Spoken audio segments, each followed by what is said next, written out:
2 साल पहले 2016 में मैं दीक्षा के लिए यहाँ आया था।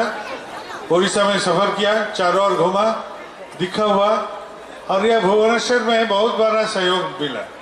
आज एक मेरा बहुत बड़ा सौभाग्य है, ठाकुर जी का उत्सव चल रहा है भुवनेश्वर में और उसी संजोग से मैं भी पहुंच गया। आज ये मेरा परम सौभाग्य है कि ठाकुर जी का उत्सव के दिन मेरा यहाँ पहुंचना हो गया।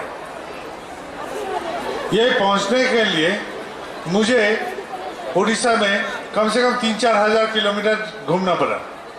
मैं खाली यहाँ नहीं आया, 3-4 हज़ार किलोमीटर कई दिन से हम घूमते रहा और घूमते घूमते यहाँ पहुंचा। मैं जो यहाँ पहुंचा इसके पीछे मैं और एक कार्यक्रम लेके घूम रहा था। कार्यक्रम यही था कि यहाँ जो ठाकुर जी का कार्यक्रम चल रहा था सारा उड़ीसा में, उसमें हम कुछ चिंतन का एक स्रोत देने की कोशिश किया, क्योंकि नया चिंता और पुराना चिंता में संघात होने से नया कुछ निकलता है, संघात नहीं होने से विवर्तन नहीं होता है। विवर्तन का एकमात्र सूत्र है विज्ञान के अनुसार कि जहां संघात होगा वहां विवर्तन होगा, यानी कि इवोल्यूशन होगा। या तो अच्छा होगा या तो बुरा होगा, लेकिन कुछ होगा, ऐसा नहीं रहेगा। तो मैं मालखानगिरी गया, राउरकेला गया, रास्ता सब बहुत सुंदर था। कहीं कहीं रास्ता का रिपेयरिंग भी चल रहा था। आदमी लोग भी बहुत सहयोग किया, कर्मी लोग भी बहुत सहयोग किया, गुरुभाई लोग बहुत सहयोग किया। हम कहाँ से ये 9-10 दिन पार कर लिए हमको ख्याल ही नहीं चला। शरीर में भी ऐसा कोई थकान सा महसूस भी नहीं किए। इतना किलोमीटर हम चले हैं, अभी बोलने के समय हमको लगता है कि नापना शुरू हो गया कि कितना दूर चले हैं। बोलने के समय हम नाप लिए कि 3-4 हज़ार किलोमीटर चले होंगे। हम लोग जहाँ जो लोग हैं उपस्थित, हम लोग में सब कोई मोस्टली ऑलमोस्ट या 100% नहीं तो कुछ कम होगा, इधर उधर हो सकता है, लेकिन हम लोग सब ठाकुर जी का शिष्यत्व है ग्रहण किए हैं, ठाकुर जी को गुरु अपनाए हैं। ये गुरुकरण करके चलने के लिए हम लोग ठाकुर जी का चरण पकड़ के चले हैं। ठाकुर जी का चरण पकड़ के चलने के लिए हमको कोई कठिन तपस्या का बात नहीं बोल रहे हैं ठाकुर जी। एक तो बहुत साधारण सा बात बोले हैं, बचो, ये बचने का कायदा दूसरे में जलाओ और उसको भी उद्बुद्ध करो। बचो खुद, दूसरे को उद्बुद्ध करो उस बचने के पथ में। और जैसा हम फल गाछ का खाएंगे तो उसमें कुछ यदि नहीं देंगे, सार पानी आदि नहीं देंगे, तो गाछ का फल भी पुष्ट नहीं होगा। गाय का देखभाल भी करना पड़ेगा। यदि गाय का दूध पिएंगे, गाय का कुछ चारा नहीं खिलाएंगे, तो गाय दूध देना बंद कर देगा। तो मंगल का भरपाई करो, यही है तीसरा बात। बचाओ और मंगल का भी भरपाई करो, यही है हम लोग का पंथा। हम लोग यही पंथा लेके सर्व समय चलते हैं। इसको पोशाकी भाषा में जजन जाजन ईश्वरविधि बोलते हैं। यदि दुनिया में देखें, बचना नहीं चाहता है ऐसा इंसान नहीं है, सब कोई बचना चाहता है, और हम उसको बोलते हैं जजन। बचो, खुद सही ढंग से बचो, बचने का कायदा कानून सब अपनाओ और उसी दिशा से चलो, यही है जजन। जाजन मतलब यही जो हम चलते हैं, इसमें सबको प्रेरणा दो, उद्बुद्ध करो कि ऐसा करने से अच्छा होगा।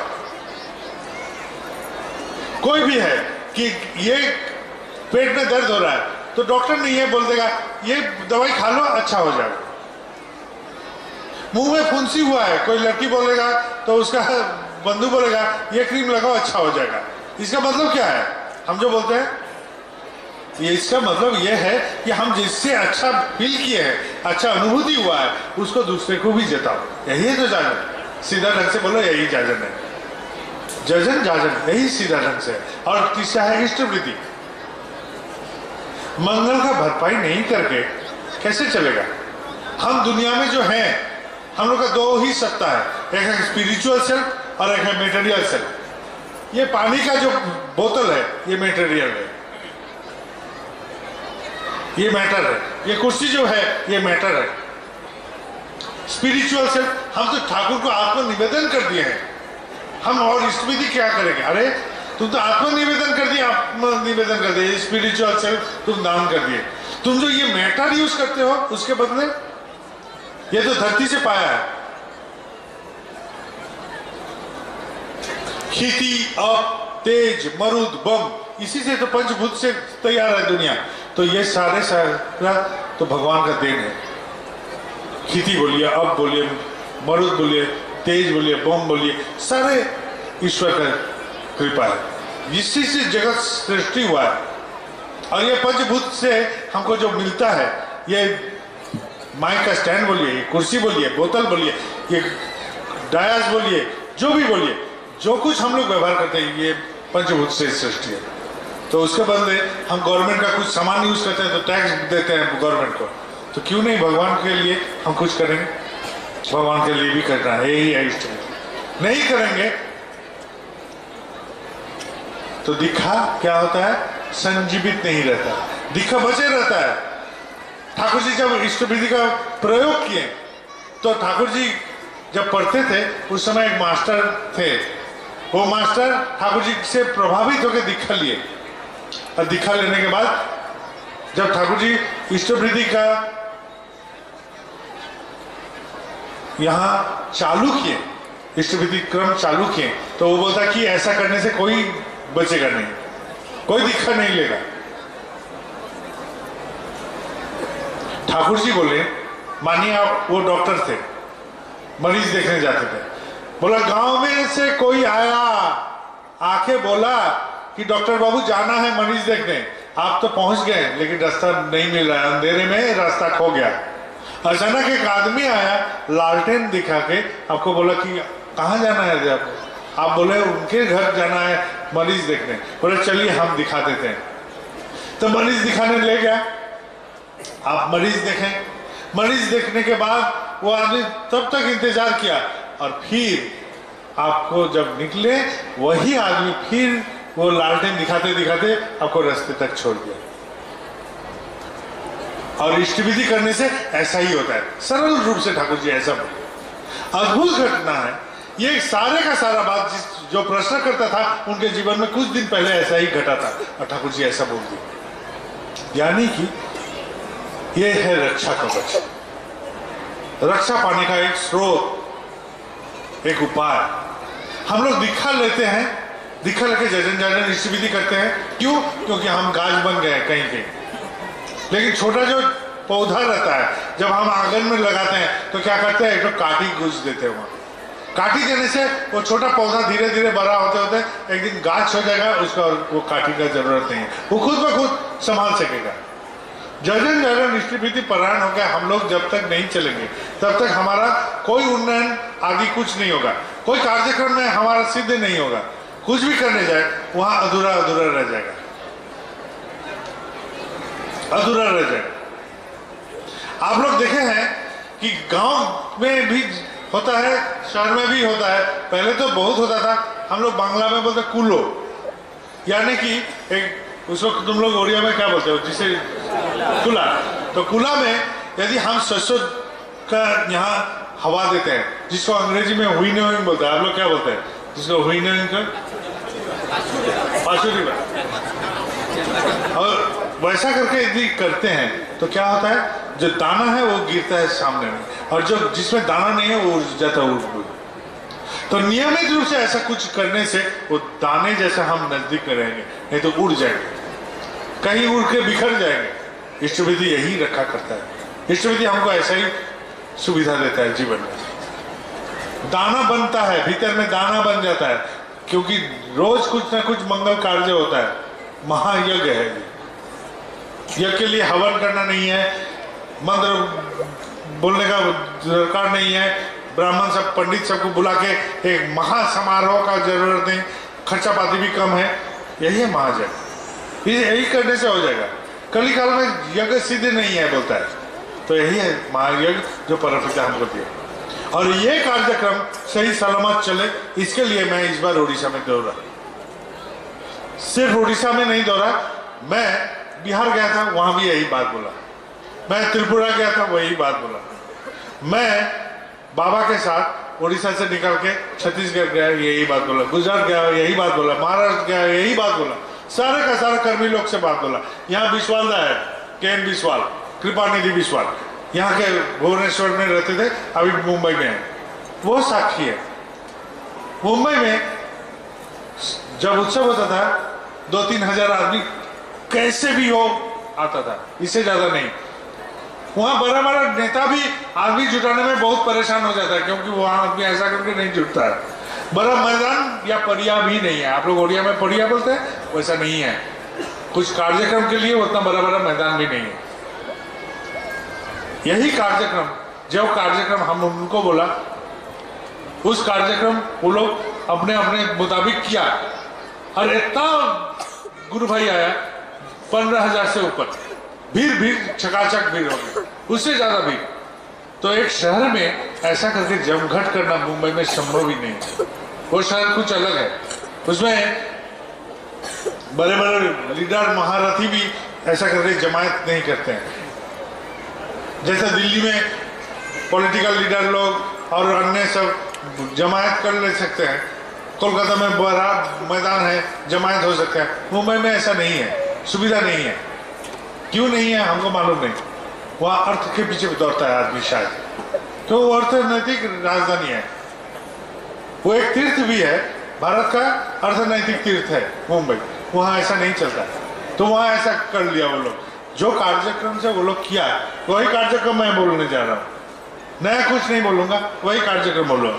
यही बोलना चाह रहा हूँ, भुवनेश्वर में आपके यहाँ 92 ऋत्विक हैं, 33 अधूर्य है और 60 जाजक, कुल मिला के आपके यहाँ भुवनेश्वर शहर में 67 वार्ड है, और पंचायत में, ये भुवनेश्वर के यहाँ जो पंचायत है 19 ग्राम पंचायत है भुवनेश्वर।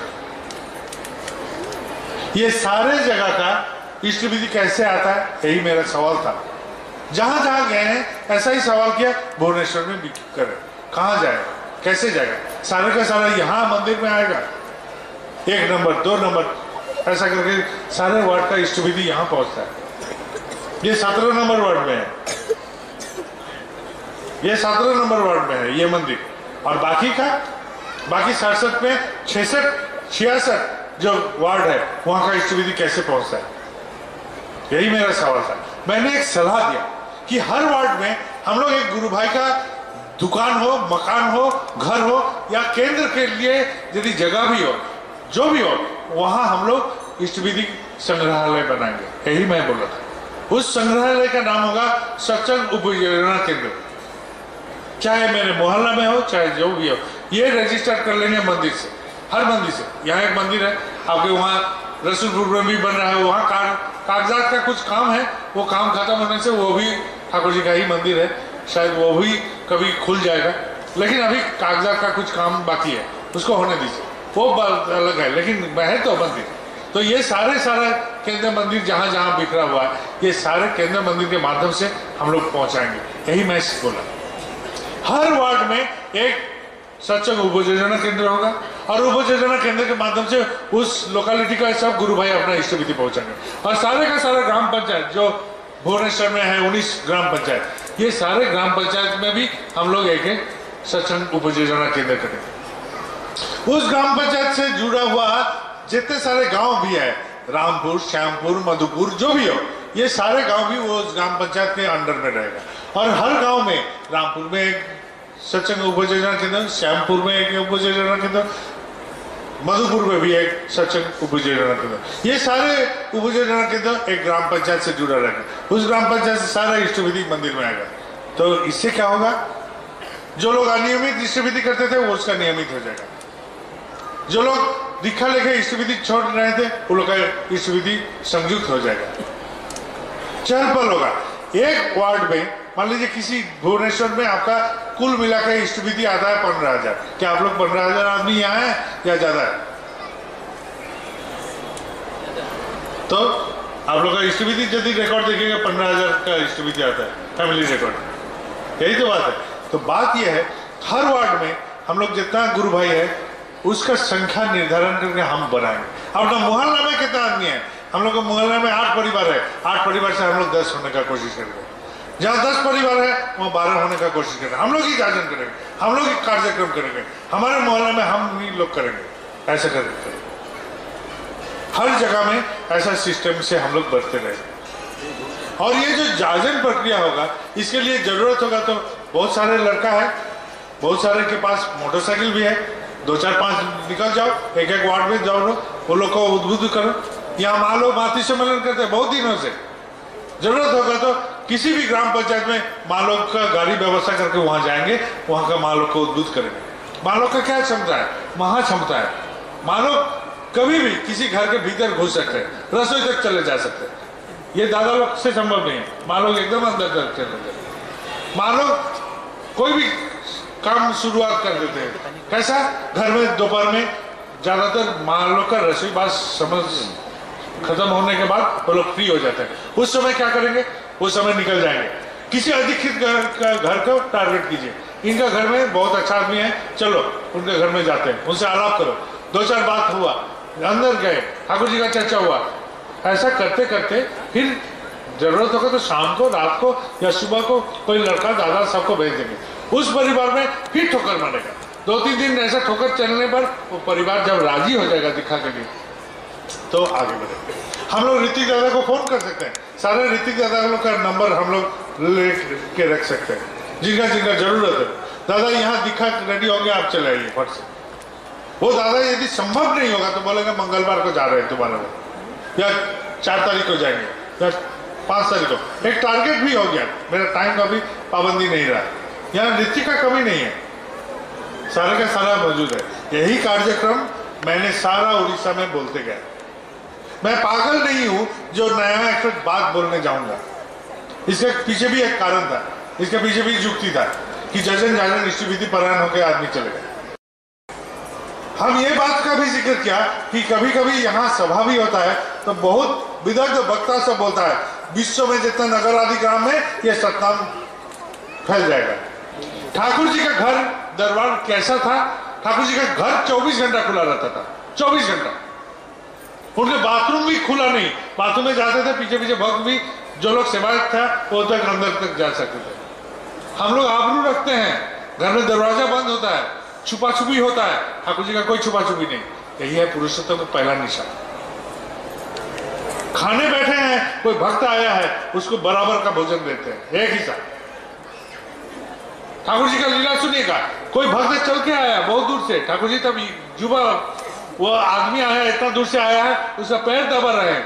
हम लोग तो किसी का पैर तक झुकने में भी शर्माएंगे, अरे हम ऋतिक दादा है, हम कर्मी दादा है, हम कितना बड़ा महान चीज है, ऐसा बोलते हैं। और ठाकुर जी वही भक्त का पूरा पैर में कादा किचड़ा लगा हुआ, उसको पैर दबा रहे हैं, बोले तू बहुत थकान से आया है। ये कोलकाता के पास गंगा में नहाने गए हैं, वो भक्त सब उनके साथ गए हैं। ठाकुर जी क्या किए, ठाकुर जी सबने हाथ से सबका माथा में शरीर में तेल लगाते गए और बोले चलो गंगा में कूदो। इतना प्रेम है, तब परम दयाल बोलता है, तब परम दयाल बोलता है। परख किए हैं हम लोग, सर्वत्र परख किए हैं, हर अवस्था में उनको परख किए हैं, तब जाके विश्वास कर रहा है हाँ ये कर सकते हैं, इनसे संभव है, ये कर सकते हैं। ठाकुर जी से पूछा कि ठाकुर जी आप तो बोल सकते थे ऐसा करने से होता है, वो ऐसा करने से होता है। बहुत सारे बात हो रहा है, ये सारे कर्मी लोग से नहीं होगा,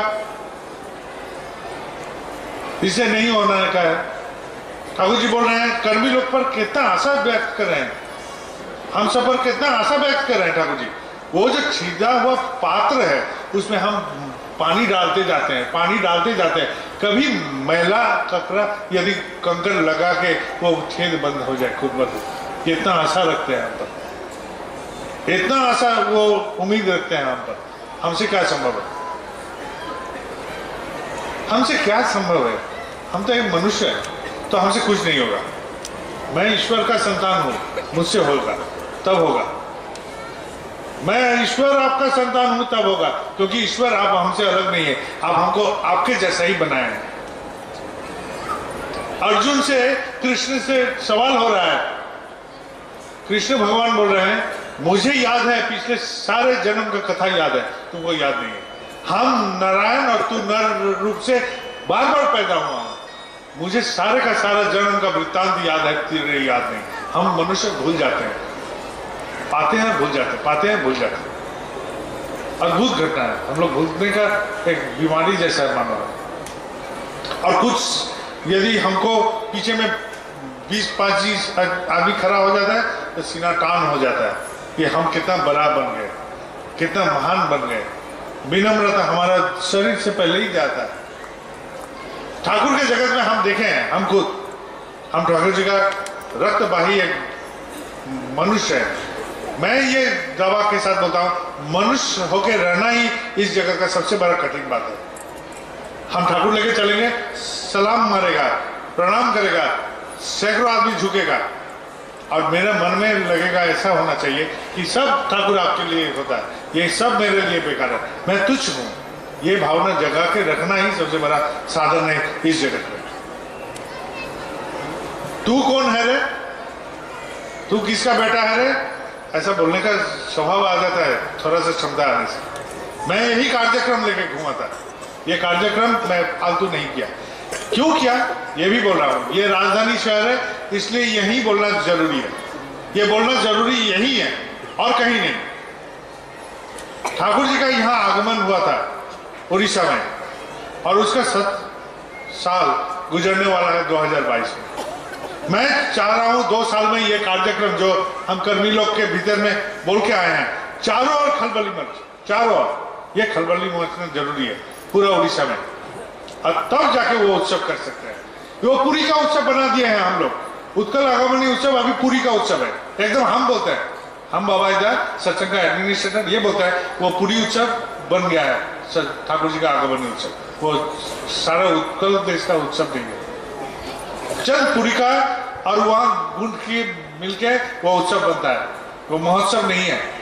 क्योंकि हम तो सबको प्रेरणा दे नहीं पा रहे, सारे उत्कल को वहां इन्वॉल्व नहीं कर पाते। चंद पुरी और वो ओरिएंटेड जितना वर्कर है उसका उत्सव हो गया। लेकिन मेरा कहना है 2022 वाला उत्सव ऐसा मत कीजिए, कोई भी मत कीजिए, ना पुरी वाले, ना भुवनेश्वर वाले, ना कटक वाले, ना ऑल उड़ीसा का कई जगह का, ये कंधमाल वाले, देवघर वाले, जो भी बोलिए, जहां जहां मैं घूमा सारे का सारा जगह ये ठाकुर जी यहाँ आए थे उत्कल घूमने, ये उत्सव वैसा ही होना चाहिए।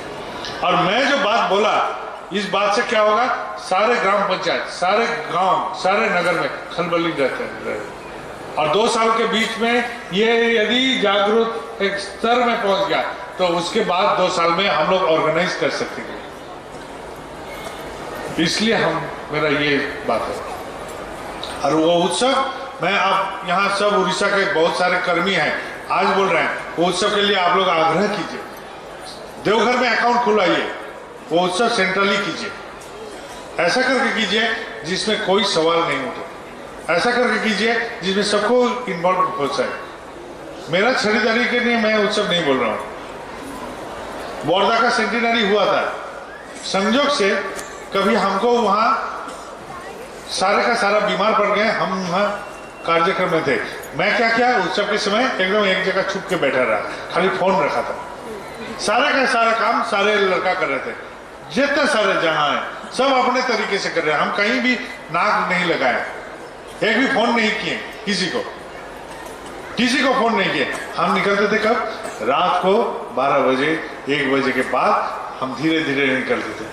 हर पेंडल में जाके वहां का सब लड़का से पूछते थे कैसा है कैसा है। रात भर हम एक पेंडल घूमते थे, जहां बस पार्किंग है वहां जाते थे, कि दिन में हमका निकलना संभव नहीं था, इतना भीड़ में मैं कहाँ निकलूंगा। वहां जहां मैं जाऊंगा वहां भी भीड़ जाएगा, कुछ उसमें असुविधा होगा, मैं कहीं नहीं निकला। बोर्दा का सेंटिनरी हम घर में रहे, ये मेरा उत्सव था। और उत्सव का अंत भाग में आके सिर्फ नवंबर का 22-23 तारीख से हम कूदा उस उत्सव के भीतर, और उसके पहले नहीं। मैं यही किया था। मैं बोलता हूँ ऑर्गेनाइज करने के लिए सबसे पहले बेहतरीन काज क्या है, छोड़ देना। मैं आ रहा था, आने के समय एक हादसा हुआ। मैं क्या कर सकता था, डांट सकता था, पीट सकता था, या गुस्सा दिखा सकता था। तो हादसा तो मेरे साथ नहीं हुआ, मेरे हाथ में नहीं हुआ, तो हम किसी को डांट सकते हैं। लेकिन जो कर रहा है वो मेरा अंश है, वो मेरे ही प्रतिनिधि है। मैं जो कर सकता था वही प्रतिनिधित्व कर रहा है मेरे ऊपर, तो मैं उसको काहे छोड़ूंगा, उसका अंत तक मैं देखूंगा, ये मेरा काम है। किसी के दोस्त से नहीं, मेरा दोस्त से हुआ। मैं ऐसा समझता हूँ। कार्यक्रम ऐसा कीजिए, सब कोई कीजिए, अपना अपना अपना क्षेत्र में कीजिए, अपना अपना मोहल्ला में कीजिए, अपना अपना जहाँ जहाँ आप लोग का परिवार वाले, परिजन वाले, सबको जगह में यही बात फैलाइए, क्योंकि हमको जजन जाजन स्थिति भी करना है, मेरे यहाँ माहौल को बढ़ाना भी है। मैं जिस रास्ते में रहता हूँ, इस रास्ते में दो गुरु भाई है, एक कुछ कोना में पान दुकान वाला, एक हम मकान वाला। वो पान दुकान वाला, मैं मकान वाला, मैं फर्क करता हूँ। उस समय पान दुकान है तो छोटा आदमी, मैं इतना बड़ा मकान में रहता हूँ, मैं ऐसा नहीं करता। वो पान दुकान से भी भाव करता हूँ, चलो तुम्हारा लेंथ वाला आदमी दिखाओ, मैं भी अपना लेंथ वाला दिखाता, सब मिलके एक सेशन कीजिए, भेदभाव छोड़ दिए, क्योंकि ये ठाकुर जी का जगत है। मेरा कितना है, मैं कितना ऊंचा कर सकता हूँ, मेरे पीछे कितना आदमी दौड़ता है, मुझे कितना सलामी मिलता है, कितना प्रणाम मिलता है, ये सब छोड़िए, ये सब जरूरी बात नहीं है। जरूरी बात है मैं ठाकुर आपसे प्रेम करता हूँ, नहीं ठाकुर आप मुझसे प्रेम करते हैं, इससे कोई मतलब नहीं है। हम बहुत सारे भक्तिता भी सुने हैं, बहुत सारे महारथी का, ठाकुर जी हमको इतना प्रेम करते थे, ठाकुर जी हमको ये करते थे, वो क्या मतलब रखता है? मैं ठाकुर आपसे प्रेम करता हूँ कि नहीं, वो मालूम करना जरूरी है। मैं आपको प्रेम करता हूँ कि नहीं, यही मालूम है। और आपसे प्रेम करता हूँ, इसलिए सबसे प्रेम कर सकता हूँ। आज दिखा दे रहा था तो दो लड़का वहां थोड़ा सा किचिर कर रहा था, उधर उधर कर रहा था, तो डांट दी। अभी तक मेरा मन में खटक रहा है, तो वो लड़का दोनों का क्या होगा? वो लड़का दोनों के लिए आज दिन भर खटकेगा, कल भी खटकेगा, तो डांटना पड़ा, नहीं तो सब वहां हलबल हो जाता। कहाँ गया वो लोग का? फिर क्या हुआ? वो क्या समझ के आया था और डांट भी खाया तो खाया, लेकिन वो लोग बाद में फिर क्रम को रखेगा कि नहीं, इसके लिए मेरे मन दुखित है अभी।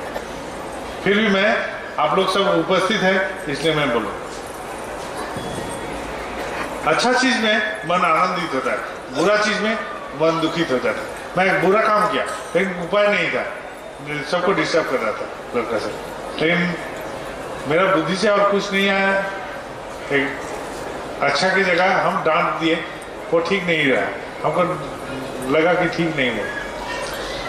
जो भी है, मेरे उन पर कोई गुस्सा भी नहीं था, लेकिन गुस्सा दिखाते हैं कभी कभी में क्योंकि रामकृष्ण देव का एक कथा में ऐसा पढ़ा था कि साधु ने एक सांप को बोला, तू दसना बंद कर दे। तो सांप ने दसना बंद कर दिया, तो बच्चा सब उसको देख देख के पत्थर मार रहा था, तो उसका शरीर चित्रा जब हो गया, तो आखिर को साधु को बोलता है, देखिए मेरा शरीर सब चित्रा हो गया, आप डसने मना किए। तो रामकृष्ण देव का कथा में ऐसा है, हम डसने मना किया, लेकिन फोर्स करने तो मना नहीं किया तो हम डसे नहीं, लेकिन बीच बीच में फोर्स करना हो जाता है। ठीक है, आज प्रसाद कैसा हुआ था आप लोग का? क्या क्या खाया? हाँ, डलिया में बहुत सुविधा है। हम जहाँ देख रहे हैं डलिया में क्या है, सब माँ लोग, दादा लोग, भाई लोग व्यवहार कर सकते हैं, हाथों हाथ दे सकते हैं। प्रसाद का यदि डब्बाकरण हो जाए तो और भी अच्छा है, डब्बा में बंद हो जाए। कोलकाता में हम देखें, वहाँ तो शहरी क्षेत्र है, तो कोलकाता के भीतर में उत्सव करना मुश्किल होता है, तो हम देखें वहाँ डब्बा कर दिया और एक छोटा सा चम्मच भी उसमें सेलोटेप से लगा दिया। तो क्या हुआ, तो चम्मच से जब खाएगा, हाथ धोने के लिए पानी नहीं चाहिए, खाने के बाद हाथ धोने के लिए थोड़ा सा पानी चाहिए हो जाएगा, तो जल खर्चा भी कम होगा। यही समझ के वो लोग ऐसा किया था। तो जैसा जैसा सुविधा है आप लोग को, लेकिन आपके यहाँ जैसा सर देख रहे हैं, उतना डब्बा होगा तो नीचे का डब्बा धस जाएगा हमको लगता है ऐसा कि पहाड़ चाहिए यहाँ, क्योंकि ये तो शाम का वक्त है, शायद दिन में भी और भी ज्यादा भीड़ हुआ था। आनंद बाजार के समय तो जरूर से ज्यादा। हम सब समय सपना देखता है कि उत्सव हम लोग का मंदिर प्रांगण छोड़ के बाहर कहीं हो। हम सब समय सपना देखता है शहर के सबसे बड़ा परियार मैदान जो है उसमें हम लोग का उत्सव हो। हम सब समय सपना देखता है कि छोटे छोटे कार्यक्रम उत्सव में घेरा करके हो।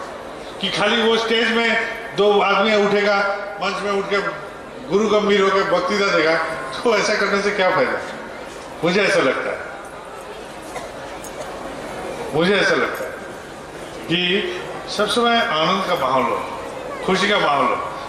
आचार्य देव का एक घटना है, हमारे यहाँ एक ऋतिक दादा, 2 ऋतिक दादा थे आसाम में। एक का नाम था आनंददा, वो मर गए हैं, दूसरा है दानूदा, वो भी मर गए। बहुत प्रेम करते थे हम लोग से, हम लोग जब छोटे थे कंधे में उठा के भी चलते थे, ऐसा भी होता है। हम बहुत छोटे थे, दानूदा नौकरी छोड़ने के लिए हमको बैठा के पूछा, बाबा नौकरी छोड़ेंगे? नौकरी छोड़ना चाहता हूँ। मैं बहुत छोटा, बोलने वाला भी नहीं हूँ, तो मैं पहले हंसा फिर रो दिया। तो दानूदा सोचा कि क्या करना है, नौकरी छोड़ना है कि नहीं। आनंददा से पूछा है, बाबा को बैठा के पूछा कि मैं नौकरी छोड़ना चाहता हूँ, तो बाबा पहले हंसे फिर रो दिए। तो क्या तात्पर्य है? आनंददा बहुत मजाकी आदमी था, बोला कि तुम्हारा ये सद्भावना से वो हंसे और तुम्हारा बाद में जो हालत होगा वो समझ के वो रो दिए, ऐसा बोला। तो एक बात है, दानूदा का पैर में सूजन हुआ करता था। कौड़ा का की बोला आप लोग को? कौन को? वो कौन होता है ना पैर के नीचे, क्या बोलता है? अच्छा, माछुआ किया बोलता है। तो ये सहज हुआ। और दूर से बोला तो हमको, क्योंकि उड़ीसा में औणा और 9 में इतना होता है कि वो कैसा बोला है अगर यहाँ दूसरा गुजर रहा है। तो दानूदा आनंददा गाड़ी में बैठे हैं, बाबा गाड़ी चला के जा रहे हैं, तो आंसू बोल के एक जगह है, वो एक जंगल के किनारे थोड़ा जगह, गुवाहाटी के बाहर, थोड़ा सा बाहर, जस्ट पेरीफेरी में। तो बाबा गाड़ी चला के जा रहे थे आचार्य देव, तो जाते जाते देखें कि वहाँ हम लोग लाऊ बोलते हैं, हाँ, तो वो एक घर के ऊपर में पड़ा हुआ है, बहुत सारे लाऊ है। वो सब लाऊ देखे, बाबा बोले जा तो वो सब लाऊ उठा के लाओ, चोरी करके लाओ। तो आचार्य देव बैठे हैं गाड़ी में, तो दोनों उतर गए। तो दोनों उतर जाने के बाद दानूदा और आनंददा गए तो लाऊ को पकड़े। जैसा लाऊ को पकड़े, आचार्य देव अचानक हाउंड बजा के बोले चोर चोर चोर।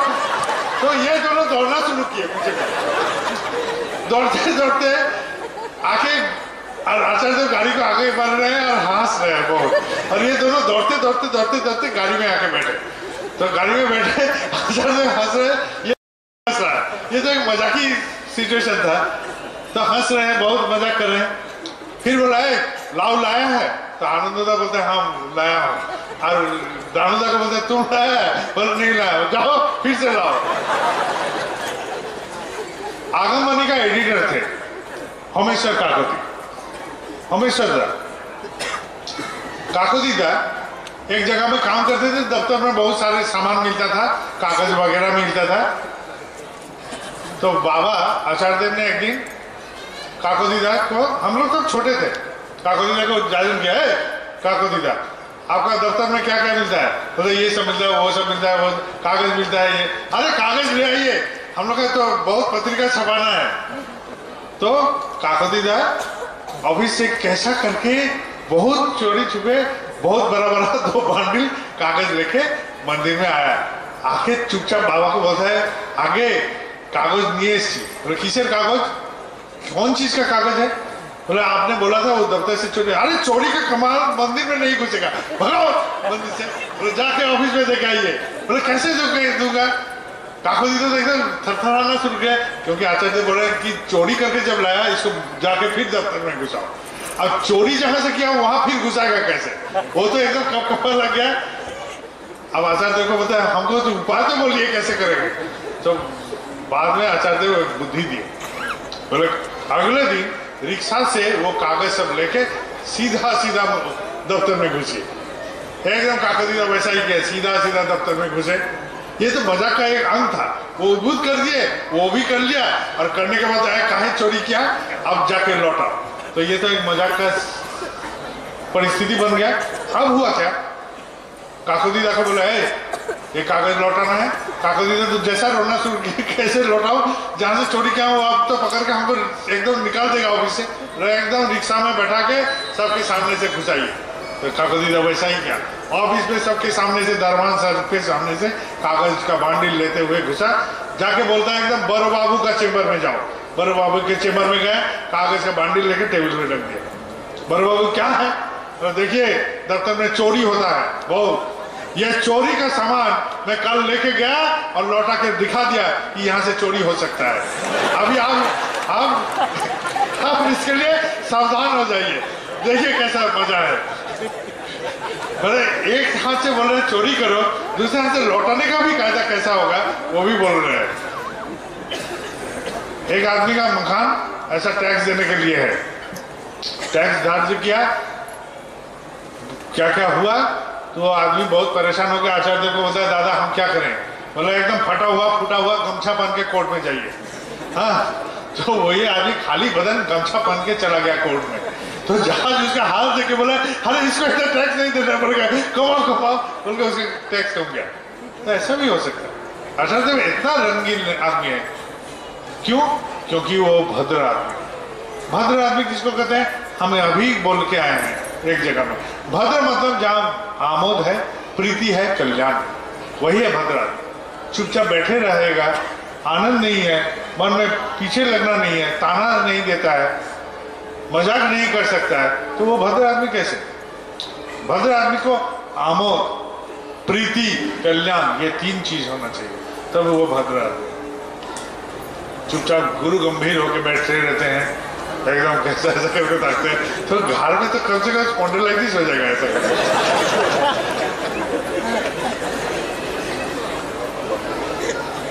अभी सब कोई हमको बाबाईदा बोलता है, तो हम ऐसा ही, हम भी बाबा का ही संतान हूँ, मैं भी थोड़ा बहुत मजाक कर लेता था कभी कभी, तो वो सब बोलने लायक नहीं है, वो सब खैर छोड़ दीजिए। अभी थोड़ा सा गंभीर हुआ हूँ क्योंकि उम्र भी बढ़ रहा है, इससे ज्यादा हंसी मजाक करना ठीक नहीं होगा हमारे लिए। देखिए यहाँ आए, बहुत आनंद किए, हंसी किए, मजाक किए, सारे का सारा हुआ, लेकिन काम से ध्यान मत हटाइए। मैं एक काम बोला कि भुवनेश्वर हर गली में, हर मोहल्ले में जितना हम लोग गुरु भाई हैं, आप लोग टारगेट कीजिए अपना अपना मोहल्ला को। उस मोहल्ला में जितना गुरु भाई है उसे शंका प्रीति करेंगे। जो लोग इष्ट विधि छोड़ा है उसको लोकेट कीजिए, उसको इष्ट विधि कराइए, जजन कीजिए। आप लोग वहाँ कार्यक्रम करते रहिए। हर ग्राम पंचायत जो है, यहाँ विस्तार से नहीं बोलना है, ये शहर का, ये देश का राजधानी है, ऐसा कोई शातिर है, चतुर है, वो समझ जाएंगे। हर गांव पंचायत में, हर ग्राम में ऐसा करके करेंगे, ऐसा करके होगा तो काम बनेगा।